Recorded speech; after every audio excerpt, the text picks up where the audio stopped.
heard one about a fellow who went to the KGB to report that he lost his parrot. The KGB asked him why he was bothering them. Why didn't he just report it to the local police? Well, he answered, I just want you to know that I don't agree with a thing my parrot has to say. The story was an American and a Russian arguing about their two countries. And the American said, look, in my country, I can walk into the Oval Office, I can pound the president's desk and say, Mr. President, I don't like the way you're running our country. And the Russian said, I can do that. The American said, you can? He says, yes. I can go into the Kremlin, to the General Secretary's office, pound his desk and say, Mr. General Secretary, I don't like the way President Reagan's running his country.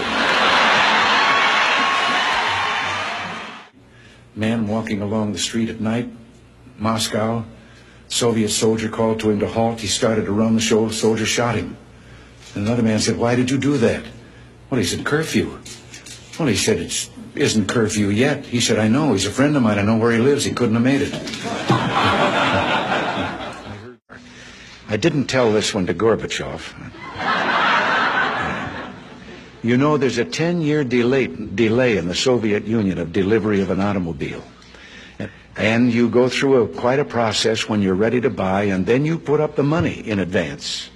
That this man, he laid down his money, and then the fellow that was in charge said to him, okay, come back in 10 years and get your car.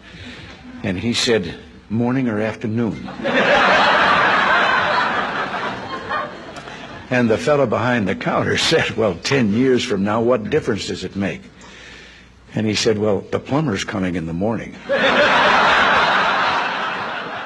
3 dogs, an American dog and a Polish dog and a Russian dog. They were all having a visit, and the American dog was telling them about how things were in this country. He said, you know, you bark and you bark long enough, and then somebody comes along and gives you some meat. And the Polish dog said, what's meat? The Russian dog says, what's bark?